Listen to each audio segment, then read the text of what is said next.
Hello and welcome to Opposing Sides. I'm Sam, a Browns fan, and that's Matt, a Steelers fan, and today we're going to talk about rookie minicamp. Over the weekend, rookie minicamp happened, or at least our first little part of what we're going to see from our rookies. And overall, I'm excited about what I got to see and what I got to hear coming out of, at least from our coaches.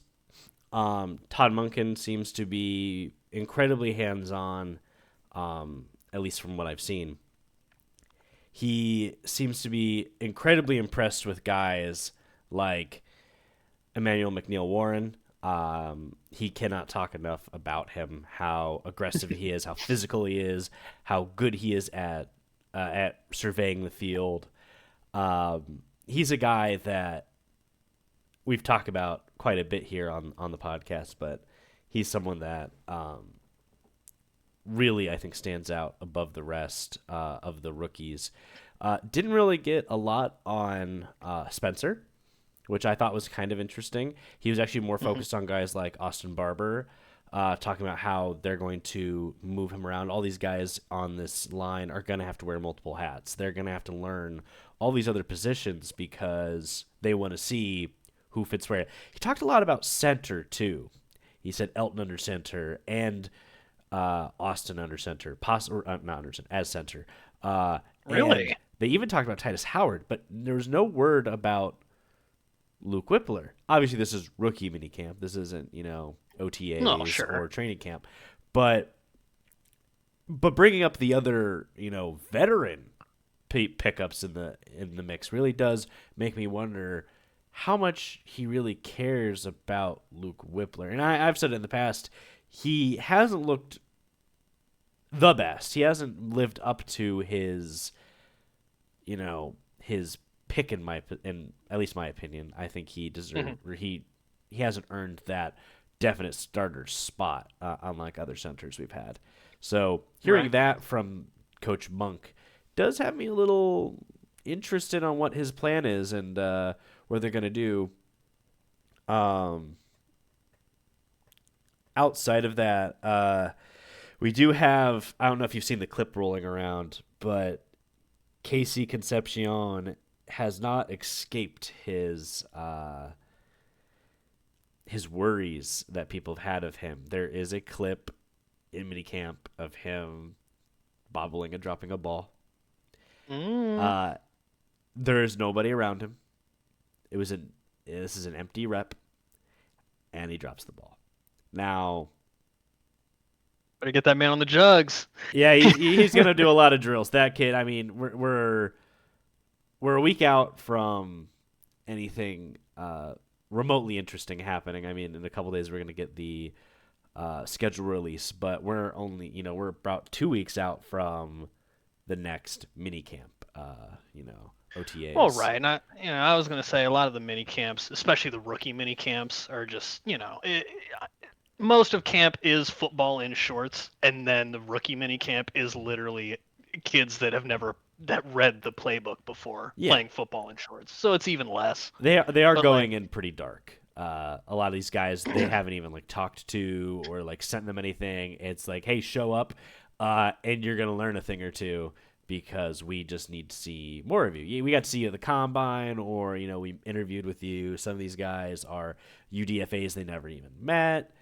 And so it's... right. I mean, hell, half of these guys might not even make the roster because they're UDFAs, So. Something I did see that I was personally a little sad about was today that Sal Cannella was waived. With the two new, rookie tight ends they've got.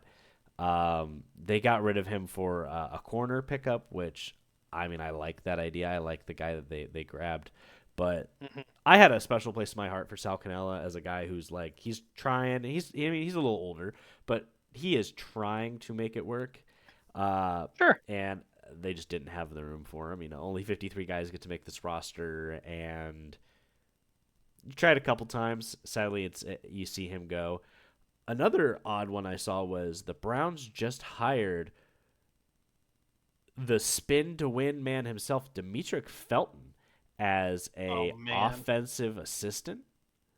Um, his little moment in Browns history, I will not forget that like 2021, 2022, or 2022, 2023 area of him trying his best to return the kicks. He hit that spin move one time and it worked, and he always tried it on every single return. You go and watch tons of film on it. Dude would get the ball, and the moment he saw a guy, he'd try to spin, but he was spinning nowhere. Hey man, Dustin Poirier hits a gilly one time. He's snatching it every time. Don't matter if he gets it or not. He's going to take that Yeah, shot. yeah, he wants to get in there. He wants to sink it. Um, I also saw in the in signing news that your best player on your team got an extension. Yes, the Pro Bowl kicker, the leg. Now, I did actually. It's funny you bring that up here to start. Just so right as I was leaving work before I came over here, I was listening to a little podcast where they were talking about that, and the dude threw out a little fun fact that Boz is actually, I want to say, 92 or 93 points away from breaking the franchise point record for the Steelers. Wow. That's like just how ice cold of a kicker he's been. Who So, has the record? Is it like Terry? uh, Gary Anderson, one of our Who? other kickers that we had. Oh, I want to say he was the kicker through the 90s, 80s, and 90s, or at okay. least part of it. But Um, yeah, no, definitely well deserved. The man is an absolute serial killer out there. Um, Not to mention having to kick in Heinz Field and practice there. You know, it's one of the dumbest places to kick. So Yeah, I mean nice to have him under the fold. that that is probably the hardest bowl to kick in for sure. Uh, Outside of Browns and Steelers news, I also saw that the Bills officially announced that they will be going into new Highmark Stadium week 2, Thursday Night Football versus the Lions. So that'll definitely be a fun game for us to go over and cover in a couple months. That's really exciting. It'll be fun seeing him playing the new place. So Oh yeah, that's going to be a really interesting stadium. I personally would love to go up there and see that. It's not that far from us, you know. hmm Only a mere like 8 hour journey. well, and that's a game that'd probably you're gonna get some bombastic stuff going on in that game. It's not gonna be a game that's probably defensively fought and it's going to end in a 13-10 game. Yeah, it'll or I don't know. Depending on how these both of these defensive fronts come to battle, it could be a 36-44 weird score game because Jared Goff throws 3 interceptions and 3 touchdowns, and Josh Allen fumbles the ball twice. So you never know. You never know. You never know. Right. Hero ball can happen. Oh yeah, and especially with those two, they'd you know Jared Goff a little bit less so, but I was, Josh would I was come in going and to put it say on his Jared back. Goff a little less. um, Coming back to the Browns, the other thing I was really interested in was how high Denzel Boston was received, how well he was. He really was just doing so much for a good rookie receiver, especially in this situation that he's in. At least who's throwing the ball and stuff in these reps. Uh, hmm it seems like he is really getting the push for that. As much he's not the number one wide receiver, going probably for that the that style of route. As much as Jerry Sure. Judy is your one, Jerry Judy is the guy who runs, the very odd, option route, super complex routes. Like that's not Denzel Boston. Denzel Boston is a one move route kind of guy. Denzel's your ex. Put him outside and just let him go run a Yeah. post or a nine bang. Go Yeah, crazy exactly. out there. That's what Cedric Tillman did, and that's what he's taking his job. Right. Whereas Jerry's that why? Jerry's that odd move. He's gonna be the interesting route. But he's gonna keep his speed on it now. How he receives the balls after he makes all those crazy routes, we'll see this year. I still have high hopes for him. I'm not going to be a person who is out of that Jerry Jeudy game. I had a lot of hope for him when they picked him, and I still see something in him to get him above that. Well, And changes at and quarterback, it's just never easy for any receiver, unless you're the Texans and you have Davis Mills and he goes on a stretch of games that he doesn't lose. he's a freak. Yeah, little white weirdo. Um, I think it's hard, especially changing from a lefty to a righty, and back again. I think Jerry Jeudy will come out of this hole. At least I hope he does. Well, the whole thing between both Judy and Conception is that really they're most dangerous when they have the ball in their hands and it's after the catch. Yeah, But the whole thing is that you can't get them to that point. yak for That's both of the them trouble is with it. yeah. Both of their yaks are pretty crazy, and you can see what KC can do in the return game. So he could catch weird floaty kickballs. I'm not really that worried about this drop thing still. I think it was just, shit happens. Mm-hmm.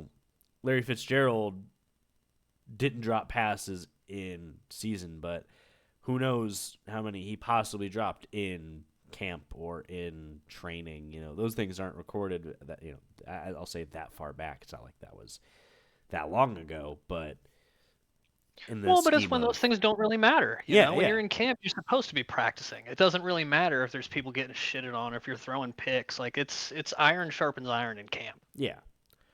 So, Do you know how many times Kenny Pickett went 7 for 0 in the I think it's called 7 shots down in the little red zone, where he would literally just dominate the defense, would win every fucking thing, and then all of a sudden they would roll out into the main season, and that's what we got. So it's like, yeah, they can look good in camp. That really, I don't want to say it doesn't mean shit, but you got to wait until you're on a big time field.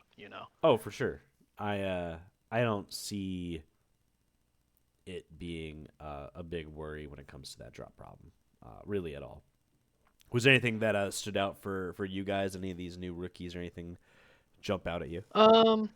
Nothing crazy standing out really. Like the only thing that I was necessarily looking for was where they were going to stick the offensive linemen, which I'm glad that they made the decisions that they did. I think that they're going to be best at the positions that they have. So our first round pick, our tackle, they put him at right tackle. Huh. They're probably going to end up sliding Fautanu to the other side to play left tackle instead of right, Okay. because technically in college he played left tackle. It was just for Michael Penix instead. Oh. So yeah, it's a little goofy, but like he's played both sides. He looks comfortable at both. Iheanacho should be an absolute just wall on the right side as long as they train him properly and he gets seasoned throughout this next year. I think that he'll be fine over there. They took Dunker. They took Dunk and they slid him in over at left guard. I'm very happy about that. I think he's going to be fine. They gave him 73. 73 it's got a very deep line of Steelers history, I guess you could say. There's been a lot of guards with 73 that played very well. So I think they're kind of handing that off and being like, all right, son, take the torch, carry it on. But like you were saying with Whippler, I do think that our offensive line at right guard might possibly have that same kind of situation here in the next year or two, depending on how they play this year. Yeah. We'll have to see, because our right guard, Mason McCormick, he got drafted, I want to say in the 3rd or 4th round. He was a little bit of a later pick, but he got tossed in there at the starting lineup because someone got hurt, and he pretty much played himself into the lineup. James Daniels got let go, and then he took the spot full time.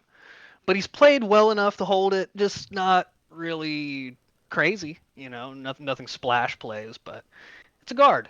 There's not a whole lot you can do there. So Yeah. There's hopefully having both of those in the middle, Frazier, and just a lot of big, angry, aggressive guys up front is gonna help this run game. nobody's making highlight reels of guards plays because I wish they would. I wish they would, I because love people. watching guards. I think people need to see more that your offensive line does a lot more than people think. It's like, yeah, if you're not paying those guys and you're only paying your skills positions, um, that's not how you win ball. There's nothing like watching a pull play where a guard just comes over and then a linebacker doesn't see him and they get absolutely depleted. Oh yeah, There's nothing like it. there. That's a lot of the stuff that I hope to see out of some of these new offensive linemen that we got, of having them in pull plays, bringing guys in motion like that. Hmm. Um, Interesting thing that I did find was that all of the jersey numbers obviously got released. Interesting one for me is Denzel Boston is going to be wearing 12. And Okay. Isn't that I'm waiting for it. You got it. why is he wearing 12? How's that gonna work? Well, do you know who is also wearing 12? That's Mr. Shit Turd. That is Josh Gordon's number. No, but What color what number Sanders? 2. Hmm. Yeah. Um, I mean, I remember Gordon. Believe yeah. me, yeah, I remember Gordon. But yeah, so Shadur months ago he dropped the 1 and became number 2, which is a little fun for me. Okay. I could do some mix matching with my jersey upstairs that I have a Amari Cooper jersey. Just D-tag the back and slap a Sanders on that. I think I'll have that longer. He'll be a brown longer than Amari Cooper was. Um, It's sadness. That is sad. My dad got me that for Christmas that year, and it was pretty awesome. And after that, he literally did nothing ever again. Well, it's just the level of player that Cooper was at the time. Everybody kind of thought that he had a little bit more, and I guess he didn't. Oh, and amazing, Quinshon Judkins is changing his number, and so my ten jersey, not his number anymore. So That's all right. That's a throwback jersey for him then. At that it point. is. But I now currently have no accurate Browns jerseys. 0. All right. Sean Taylor used to wear a different number. I want to say he wore like 23 his rookie year or something, and then they changed it to 21. He only played another like 2 or 3 years, and then he died. So every Sean Taylor jersey that you see that's a 21, you're like, gotcha. Yeah. I know when you bought that. Yeah, I get that. And it's like I love all my jerseys, and I still rep even my players who don't play for the team anymore. Like my Kareem Hunt jersey, I'll always wear that Kareem Hunt jersey. It's my guy. Hmm. My David Njoku, very sad to see him now go to another team. He's gonna be a Charger. He got he's getting I think like 8 mil to go to the Chargers. So I want to talk about that because I was curious. I was like, all right, so they're signing Njoku, who's very clearly a number one passing option. He's not. You wouldn't sign Njoku to go block. You know what I mean? Yeah.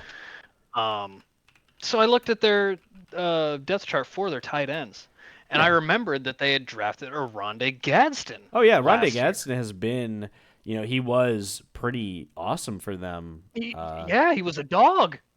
Yeah, And then I seen that they also signed Charlie Kolar from Baltimore and Njoku. So I don't know what the Chargers have planned over here for this tight end room, but they've got some killers. yeah. They are, I think, finally building back to where they probably should have been. Uh, I think something that still I'm not 100% set on is their tight end, or not their tight end. Oh my gosh, their running back room. Um, Omarion Hampton surged like Bill and crashed. I mean, the injury didn't help either, but like he was not the same guy in the back half of the season. Kamani Vidal, not the same guy either. And you're bringing in Keaton Mitchell, which I do think he got kind of screwed by the Ratbirds. But at the same time, it's like, can you blame him? I was gonna say in this age and generation of running backs, I mean, shit, I wouldn't have given him any money. Yeah, and so it's just interesting to see that pan out the way it did. Um, Obviously, their receivers are in a weird space too. Really, I mean, to be honest, I This like name right here. Brennan Thompson. I guess the coordinator, Mike, whichever his last name is, That would be Mike McDaniel's. McDaniels. Yes, the little nerdy shrimpy one. Yeah, Yes. he lost it in the draft room when they were trying to get Brennan Thompson. So I feel like he's definitely going to be a weapon that they try to utilize at some point in the offseason. Or yeah, I guess offseason technically they're going to be in training camp and shit. But Yeah. Well, that's something that they'll work through. and as much as some people have their praise for certain people, Ladd McConkey, love Ladd McConkey, really didn't come on the scene this year until halfway through the season. You know, Hmm. as a Yeah. fantasy manager, I was really I didn't pick him up, and I liked him the year prior You're trying to because get he me was heated great. over here, aren't you? That's And he, what you're trying to do. yeah, I'm trying to get under your skin here. And then he picked it up, and it worked for me. Did you draft him last year? I can't remember. Uh, I can't remember if I drafted Ladd or not, but I know I definitely didn't have him on the team at the beginning. But my whole thing was with Quentin Johnson. Oh The yeah, fact that I have he could drop never a seen 30-point Quentin Johnson. game and Yeah, then I've never disappear. seen this dude as a reasonable receiver No, in the league. And yet the entire first half of last year, he would just swamp people. oh And yeah, then, poof, gone. gone. That all of his points went to Ladd McConkey right afterwards. Yep. I remember it very So well. Ah, yes. I just Fantasy points. Yum yum yum. I that dude can get bent. uh, other than that, the only people who haven't signed their rookie deals, are Casey Concepcion actually has not signed his deal yet, Okay. and I believe Emmanuel McNeil Warren also hasn't. Outside of that, I think everybody else is pretty much signed to their deals. Um, but Warren's an definitely, interesting one just because of his place, where they drafted him and the position. Because I feel like as a safety, he wouldn't be getting paid all that much money on the market. But I don't know. That's interesting. yeah. But I mean, have you looked at some of these contracts that people are getting? What David Bailey's contract? Woo! Good Yeah. lord. Well, I mean, that's why you looked at oh, who was the end that the Bengals drafted that ended up not wanting to sign his Tr- contract. You Trey? know, you get Oh, issues like oh, that. No, his name starts with an S. Shamar Stewart. Oh, yeah, yep, Shamar Stewart. Yep, exactly. Yep. Well, you get issues like that where you get an end where it's like, all right, well, here's your money. We've never seen you play it down in the league, and he's like, all right, well, I'm gonna need more than that. It's like, wait, what? Why? You can get Ben. You're not. Right, like, I'm not paying you that money. and it's like, yeah, I get the rookie should be getting at least because I guess that's a newer thing here in the last few years. There's been a lot of agents that are trying to get like second round picks and sometimes even third round picks guaranteed money on their contracts Yeah. because there's not a whole lot of times where that happens. Yeah. Um, but that's like a big thing that they've been trying to push in the last few years of second round picks getting a lot more of that guaranteed money. Where it's like, I get it. Some of those second round picks probably should, but like Well, and you're there's not. also a lot of people that don't deserve it. They get drafted in the second round because it's a reach, and you get shitty problems. But I think some of it does also come from like you're not getting that fifth year option as a second hmm rounder. Um, but is that big? I mean, the money's the money. We don't make well, and it anything always near depends that. on the team. It's Every different every team's team. going to be Oh, different. yeah, every team is different when it comes to that, and they're some teams really like to spend money on people they don't have on the rosters, but I don't know. Some teams are much more stingy. I mean, have you ever seen, you know, Jerry Some Jerry teams are more Jones trying to stingy. make a Yeah, we're deal? over here. Yeah, you are. I don't know. Some of your deals make sense. Some of your deals don't quite make sense. Well, and you have to earn your money over in Pittsburgh a lot of times. At Yeah, least they have been trying to. The last kind of few years, I would say with DK and Michael Pittman, they haven't really, but I think that's just because they've had such a lack of wide receiver production from anybody that they're just trying to get who they can. Yeah, that. I don't know. The more I think about it, I like to think that sometimes these receiver problems are secluded to just a couple teams, but I don't know if it's a skill problem within the NFL and like developmental things, Hmm. but there are only a select few teams that have like good wide receivers at each position of wide receiver. And in other Hmm. teams, it's like I don't know who their receivers are, or I only know the one guy. Like obviously, Justin Jefferson's great, and Jordan Addison is good when he's on the field.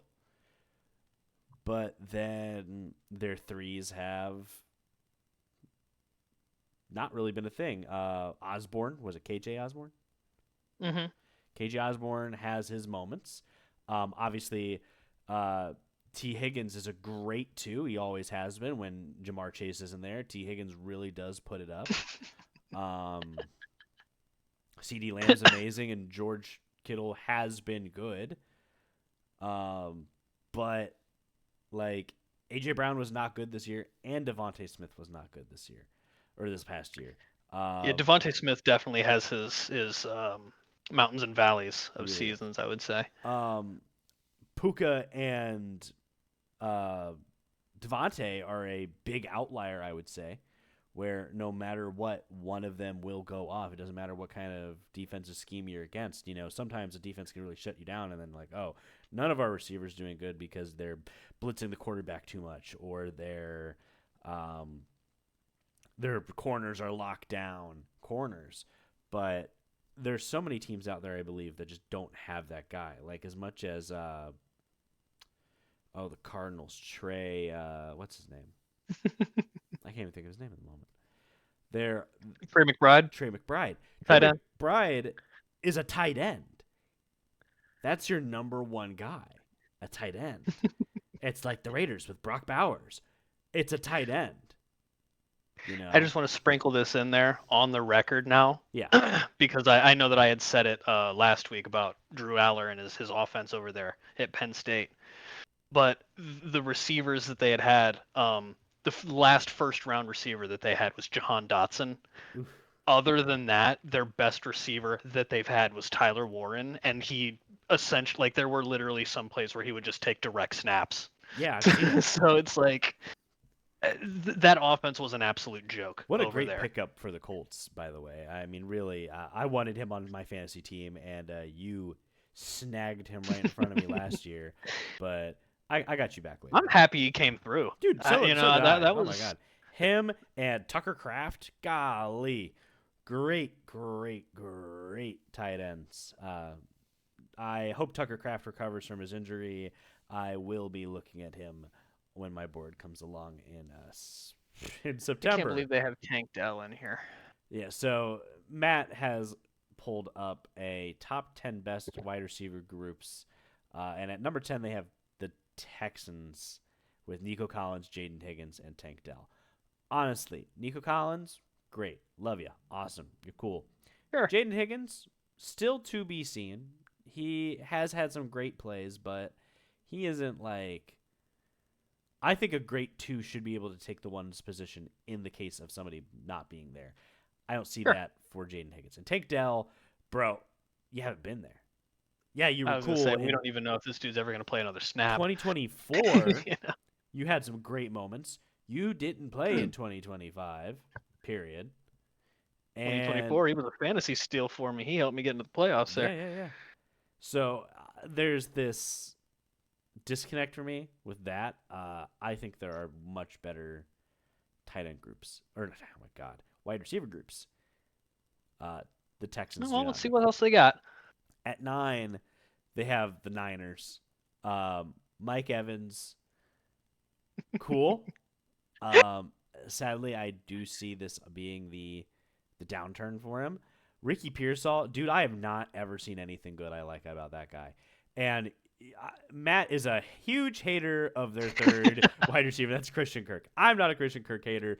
I have seen him actually do things, but he is a 2 at best. He sometimes shows up in big moments, but Matt hates Christian Kirk. I'll just put it I'm that still giving him shit because we were essentially going to trade for him, and then the day or the I believe the week before we went to trade for him, he broke his collarbone and went down for the season and left us stranded with no receivers. So, I way. guess it's better that he did it before we traded for him. But Yeah. still, homeboy's made of glass and paper. Uh, So. you can do this next one. I'll stop talking. So the next one will be the Broncos. Number 8 will be the Broncos. I think this is honestly a very solid choice here. Cortland Sutton, you know my feelings with Cortland Sutton. I'm not very high on him, but I do think that he can handle his job at least at being a 2. I But like that they did back him down in this listing. They've had the 1 first, and they've moved him back to and 2. Jalen Waddle, he absolutely should be the one. You Yeah. know, he proved that when he was in Miami and Reek went down. So Oh yeah. the fact that he can hold his own, that proves that. And then Troy Franklin, once again, another one of my sleepers for my fantasy team. Yes. Him He and Bo Nix have incredible chemistry, and I think that whenever the Broncos get into deep games where you need a play and they're looking at somebody, a lot of times it ends up being Troy Franklin. he It's a seam route, a deep shot down the yes. middle behind a safety. It's something He from him. really broke out last year, which I thought was kind of Mm. interesting. Definitely an odd.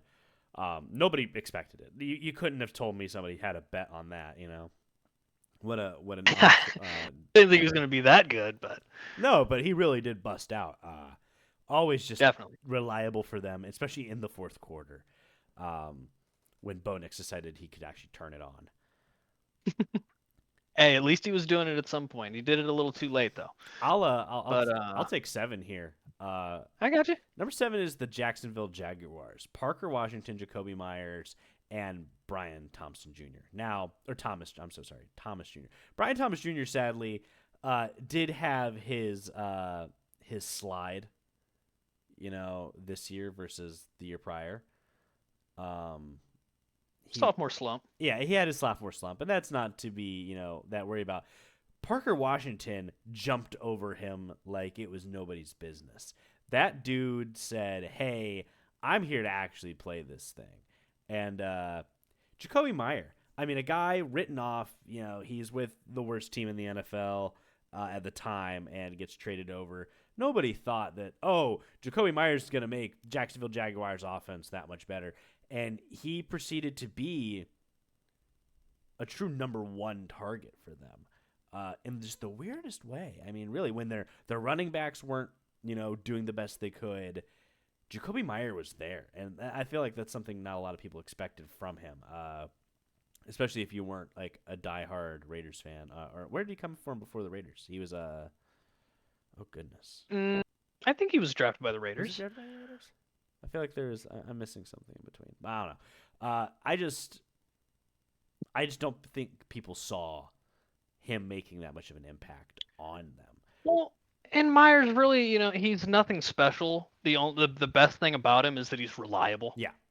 That's kind of his one big thing, which I think that the Raiders have had a lot of a history with that. I think that Hunter Renfrow fell into that spot for a couple seasons there over there, but I don't know. I never watched a whole lot of Jags football this year. I did see that they were going crazy and they just continued to do better and better, which confused the hell out of me because Yeah, they really rose up and they got smacked by the Buffalo Bills. Right at the end.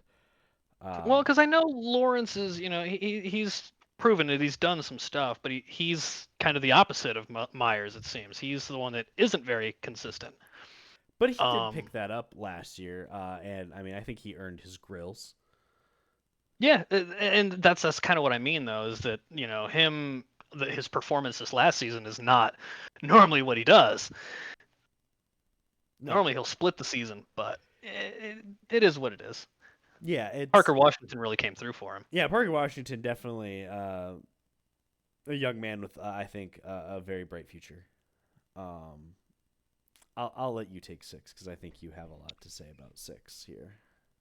So the Seahawks here, honestly, this is wild to put them here at 6, just in comparison with the Broncos at 8. Because honestly, I might even put the Broncos over the Jags here.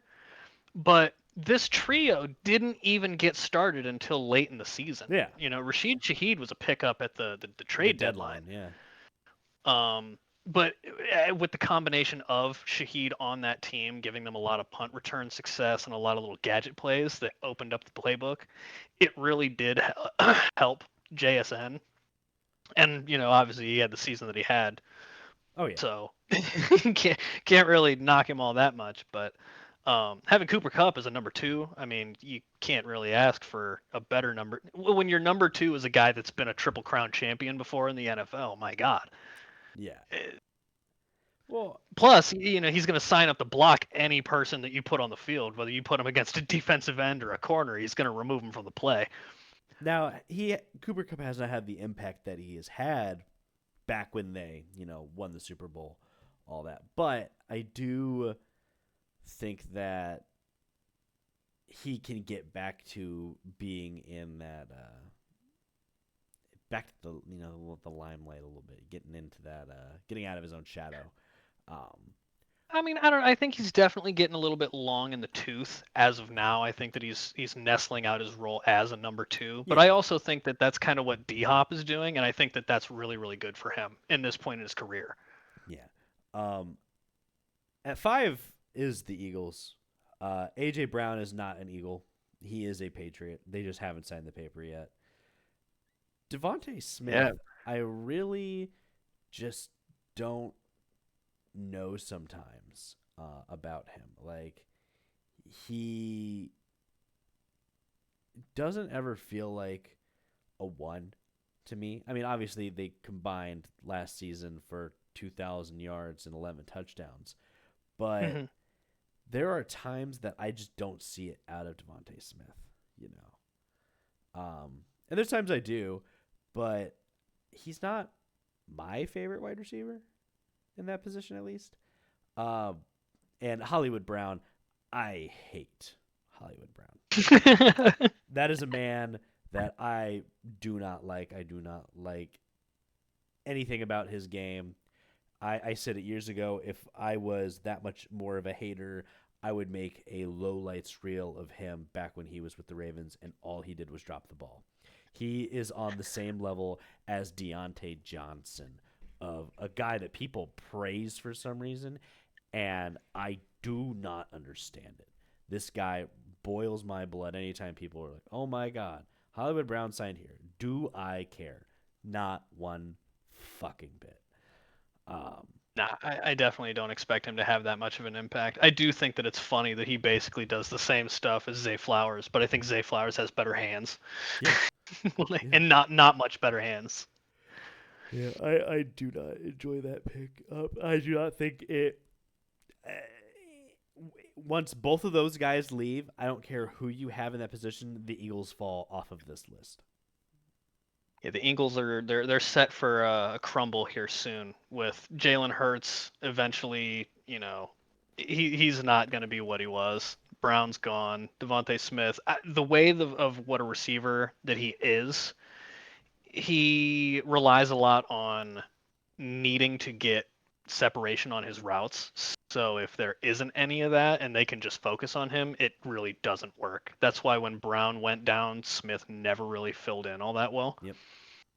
But on to the next one here at number 4. I think it's very interesting that they have the Lions here at 4 just because of Isaac Tesla. Um, I mean, he's a decent receiver, but I don't think that he's all that great. I mean, my God. Now he does have a great ratio. That's one of the big things. They in those weird goal line situations, lining them up in like the slot or something weird like that. 6 of his I mean, receptions were touch. He has 6 touchdowns and 16 passes. What the that's fuck? great for that, but like some of the best quarterback ratios in Super Bowl history are from people that have thrown like 2 passes. Yeah, this So is true. that's not Yes, really fair. Mike Vrabel had touchdowns on almost all of his, offensive plays. Yeah, and I mean, don't get me wrong. St. Brown and Jameson Williams. I mean, Jameson Williams, if he can If he stay can healthy and stay stay on the healthy, field, you got to see that this year. Of oh my gosh, suddenly the guy that they were hoping to be that guy suddenly became that guy. right? He's a beast, and it is what it is. But you got to stay out there. And I do like St. Brown, but I don't know. That's a little bit too high for me, I would say. I could see why it was put up there. I would probably more or less put it. I think the Seahawks are maybe a pinch higher Yeah, I would agree with that. than I'd put the that. Seahawks at like 4, and then slide at least 4 back up to 5, then the Eagles back up. Yeah, again, the Eagles don't deserve to be here because these guys The aren't. Eagles, yeah, right. They're not even in This the guy 10. is not on their team, and I feel like 50% of the weight of this is here. Hollywood Brown is there because that guy had a season a long time ago that was okay. You know, this needs to go off the board, in my opinion. Having one good guy does not make No, your thing. definitely agree with that. We could kind Go of crazy both. with the Bengals. We I don't want that. okay. So at number 3 is the Bengals. Jamar Chase, T Higgins. Yeah, one of the greatest duos that this league has at the moment. Now I can never pronounce his name right. My dad, he gets it better than I do.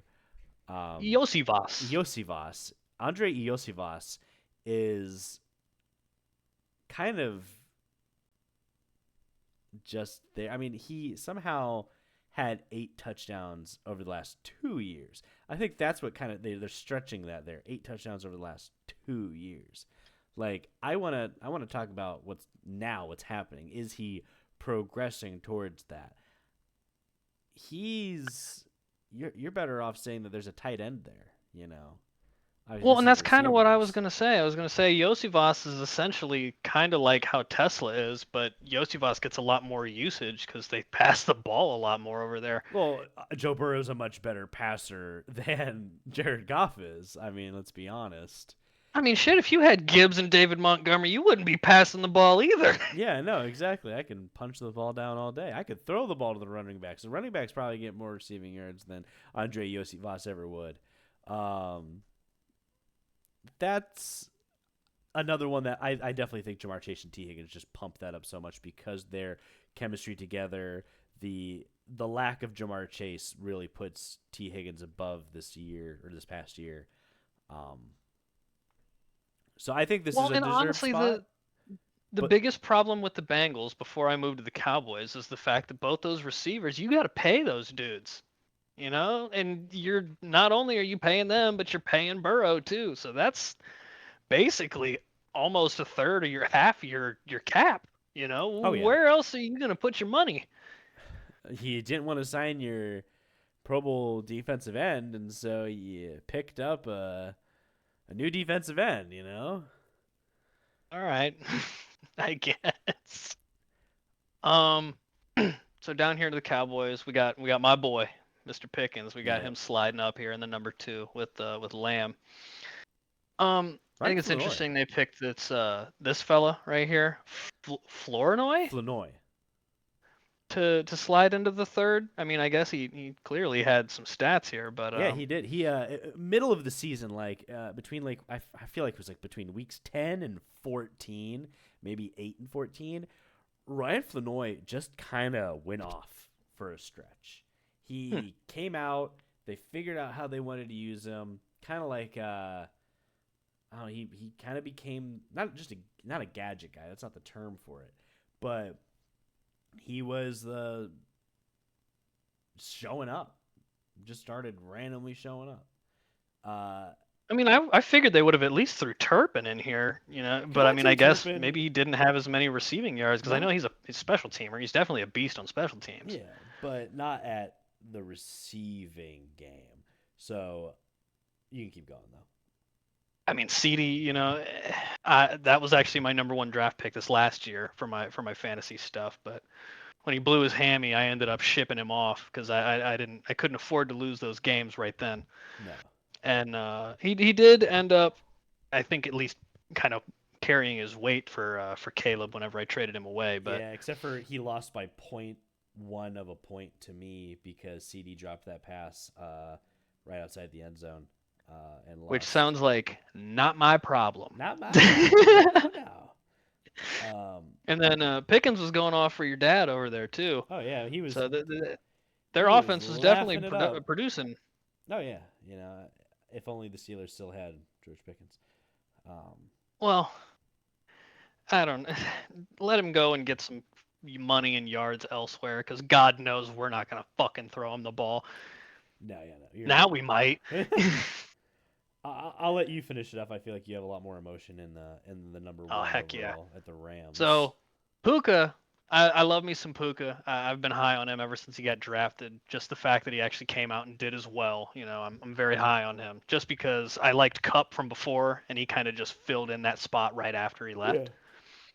Um, and then I also had Devonte Adams on my my fantasy team here. He was essentially my replacement for CD, which I could not have seen how detrimental that trade for Caleb was going to be because man, Devonte Adams absolutely went crazy with his production. He got so many touches and so him and Matt Stafford. It was essentially automatic if you Yeah. got into the red zone. It was him or if it was Puka. It was one of the two. What's funny to me is if you break this down, 189 receptions, 2,504 yards, and 24 touchdowns between the two of them. But if you probably break down those scoring plays and averaged it out, it's probably not that high of an average because Puka is blowing up these 50, 60-yard run, amazing yak, great catch plays, and Devontae's catching a 1-yard touchdown.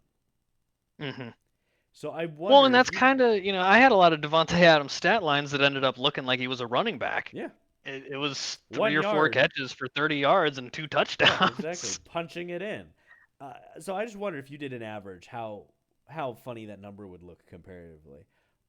Oh, I But bet if it you would be do, the opposite for Mr. Mumfield here at the end. He was basically the Troy Franklin for the Rams, yeah, just going crazy downfield. randomly, and same with who was the one tight end who just started showing up? Not Tyler Higbee, obviously. He didn't come back till late in the season. Parkinson. Parkinson, yeah, Colby Parkinson. hmm Dude just appeared for a couple games and did what he had to do. Sadly, the Rams didn't get to go the distance, but um, it happens. It happens to the best of I us. don't know what's going on in the water down there at SoFi, but everybody on that team, they man, maybe it's just McVay. Genuinely, I haven't sat down and watched a whole lot of just their film of watching their games, but Stafford is a surgeon, McVay is a genius, and they've got a toolbox of weapons on that offense. Sean McVay is a football genius. I do love him. I love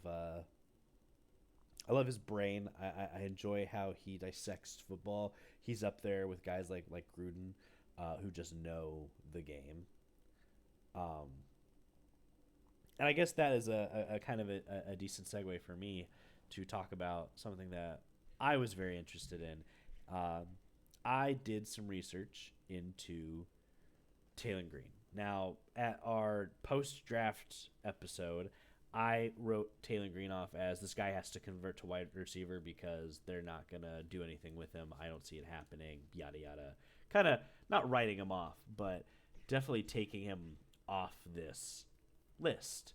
Um, but what I ended up learning, and I knew a little bit about him coming into the draft and coming out, this dude does not want to settle for anything other than the best. Um, he, it's not that he doesn't think he could or whatever. I mean, this dude literally does not want to not be a quarterback. And on Gruden's quarterback class, he does kind of chastise him a little bit about like, hey, if you suck at this, you're gonna be. I'm gonna call you a wide receiver. I'll make you run wide receiver, reps. I mean, he's honest with him. He tells him. Yeah, for sure. And going over his college career, this dude played 4 years of college and had just under 10,000 passing yards. As a guy that they're like, oh, you're a running quarterback. No, he's dual threat quarterback. 2,405 rushing yards over 4 years at 5.2 yards per carry. He could break it out. And what I like about him is just his frame is ridiculous. He's 6'6", 224. He's a big guy. And there's so many different comparisons people have, Josh Allen, Mike Vick. There's a lot of interesting things that people compare him to, but he does have his downsides. He's got this high peak, really low valley, especially when he went to Arkansas. They looked like one of the best teams in college football, and then would crap themselves against a better team. It's something that like Arch Manning does. People keep talking about Arch Manning. I have not seen him perform well against a top 10 team. And I think some people might not like that opinion, but anytime he went against, especially a top 5 in their conference team, he didn't look good. He looked quite bad, actually. You'll see him blow it up against freaking Arkansas State, but what is he going to do against Texas A&M? What would he do against team? Obviously, depending on the conference, you're not going to play certain people, but like a team like Texas A&M, team like Ohio State at the time, I did not see him play well against those teams. But Taylen Green, he could put up really good balls, but sometimes he hesitates on his release or doesn't go for the easy throw. He wants to go for the hero throw. And Matt has tabbed over to Taylen Green's NCAA stats here. What are you looking at here? What's your? I'm just looking at his stats here, trying to see the production, dips and all that kind of stuff. I mean, he's got a pretty steady 60%. Yeah. Completion percentage, which Probably want isn't that a awful little for higher. a quarterback, but And threw a lot of interceptions. That's the sucky thing. Now I watched some of the clips. His receivers did cough stuff up. He did get some batted balls, and even John Gruden says, sometimes you got to say, yeah, that defender made a great play. We got, they saw it. They saw what we were gonna do, and they ate us for it.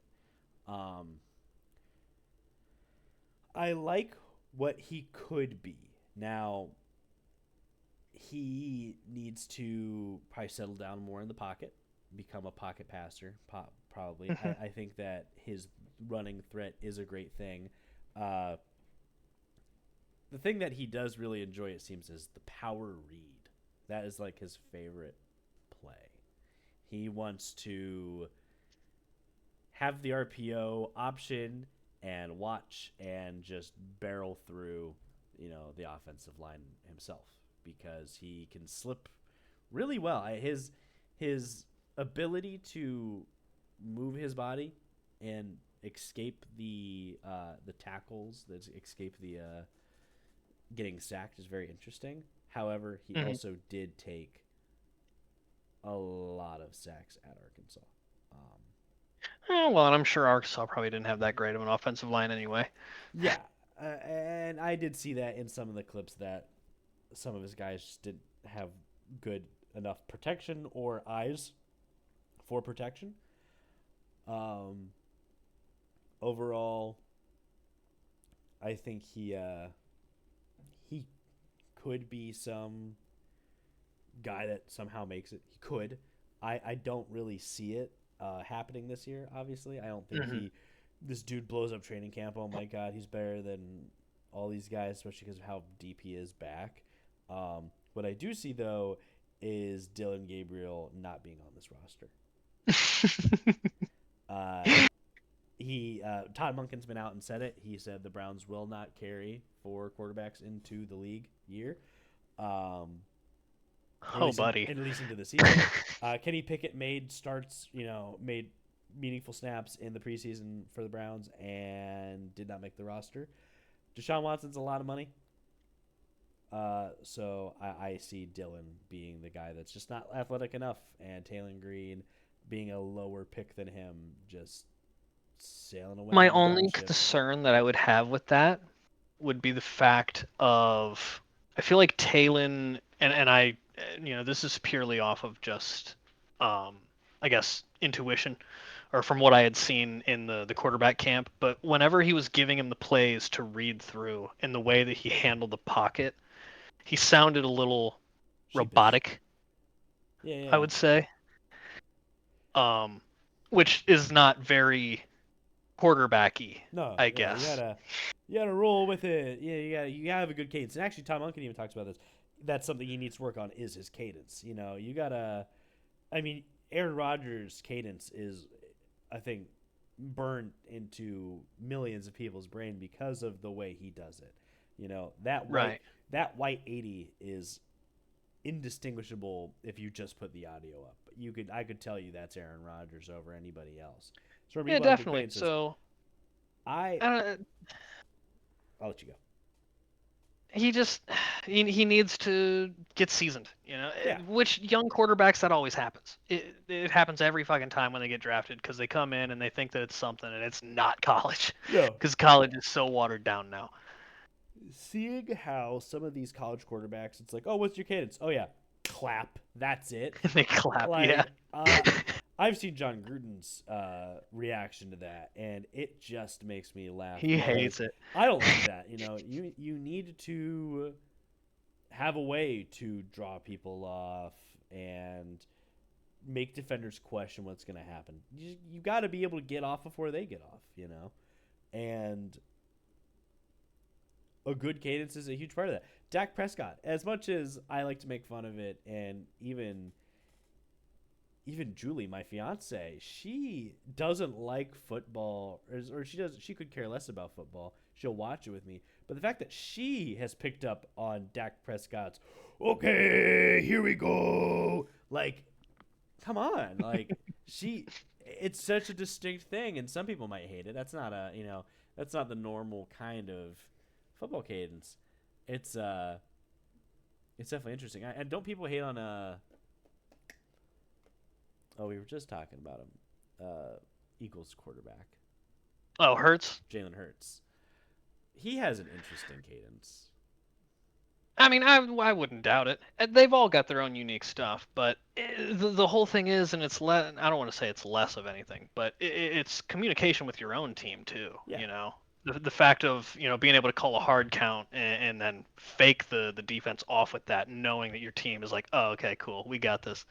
Like that's the type of shit that's the NFL. That's big time stuff. And if a rookie is starting to do that, that's the steps in the right direction to being a franchise quarterback. yeah. So I I could see hope for Taylen Green being something of anything. I doubt he'll make any meaningful starts to the Browns this season at all. But I feel like he might actually have a chance to do something. As much as I wrote him off 2 weeks ago, I'm intrigued by him now. stranger things have happened in the NFL. Yeah, yeah. It's an old league with deep history. There's a lot of stuff that's happened. Mr. Irrelevant has played in a Super Bowl. Think about Um, you know who's not playing? Aaron fucking Rodgers. it. Yeah, I'm bringing him up in that sentence. I was waiting for you to drop that one up. He He's hanging out in Pittsburgh. he said, He's "Hi guys, I'm not here. Hello. not talking to anybody, I'm not not here signing for any you. contracts. He's just No, hanging out. I'm not here. I don't want to be. I don't want to talk to you." Well, and the thing that's very interesting to me is that it seems like the GM, it seems like Omar Khan and everybody else, like they would really like to have Aaron here. It would be really great for it, but Aaron wants to be Aaron, and I am not entirely sure if they're gonna keep putting up with it. No, and as much as there's times that I do enjoy Aaron Rodgers as a football player, God, he is just a drama queen sometimes. Well, and going back to, a little bit of full circle here before we wrap everything up here, back to minicamp with the rookies. Um, Mike McCarthy only had Drew Aller as the only quarterback there. He didn't bring in Will Howard. He didn't, have any of the other, like a camp arm or anything like that to drop the weight. No, he brought Drew Aller and made him run 36 reps full on with the team. He took every snap. That's a game. And It's a full game. yeah, I mean it's pretty damn close.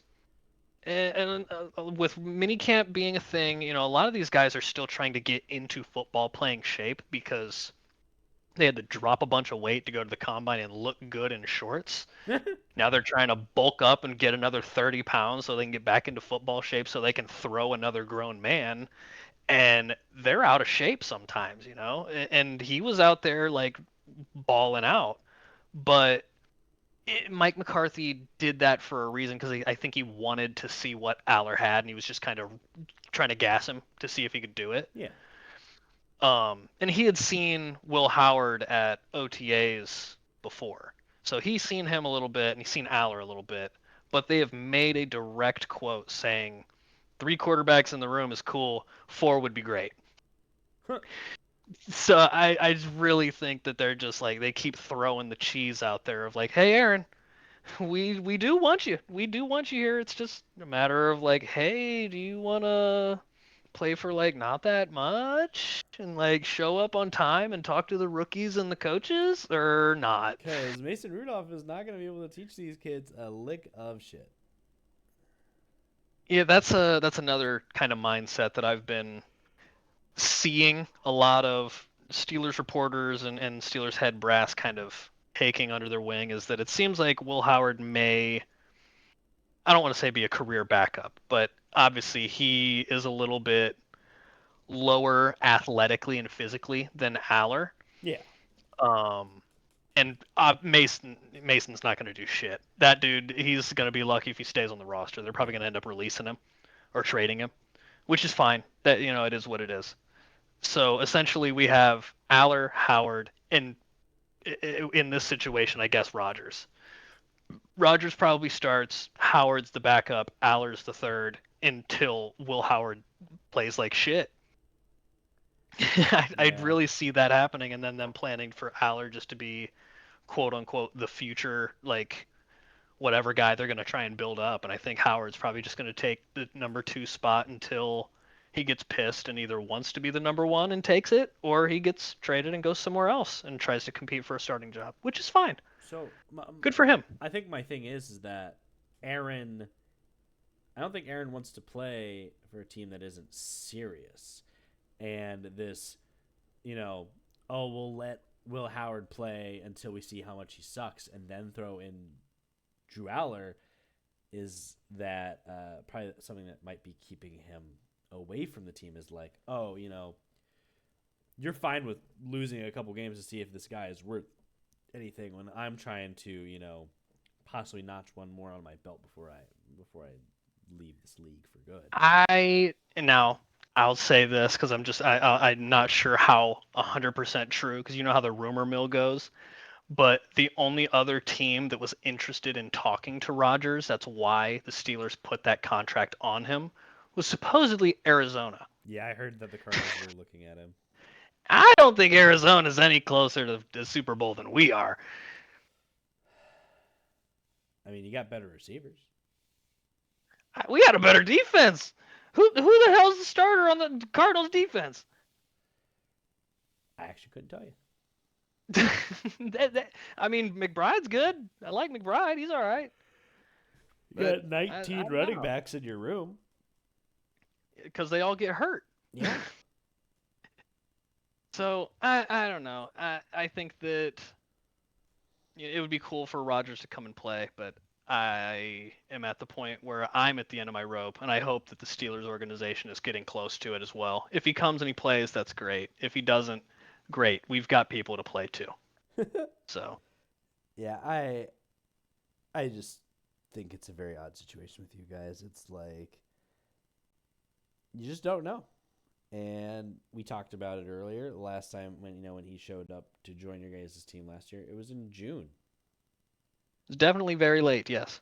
So maybe he still needs more time to think about possibly retiring, or is he gonna actually go and try to play football one more time? All I know is the more snaps that Drew Aller and Will Howard get in camp with the rest of the team is more beneficial for the future of this franchise than any snap that Aaron Rodgers is going to take, unless those two young kids are sitting right behind him watching every muscle flexion that he is doing. Got a guy who sits down with him after every play with a laptop or a tablet. Yes, that is the only type of thing that will make the future of this franchise better, other than just letting them play and take snaps. Yeah, I I agree. I I could see them just being tired of the situation.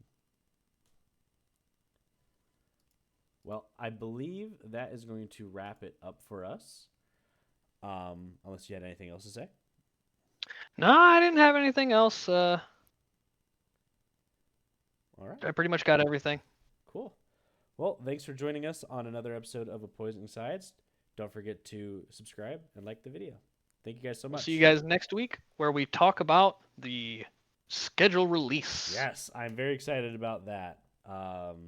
We will we'll talk about that next Monday and see what how we fare in these hopeful looking season and our opponents coming up. I'm pretty excited about it. So we'll see how it lands and which game we'll probably end up going to.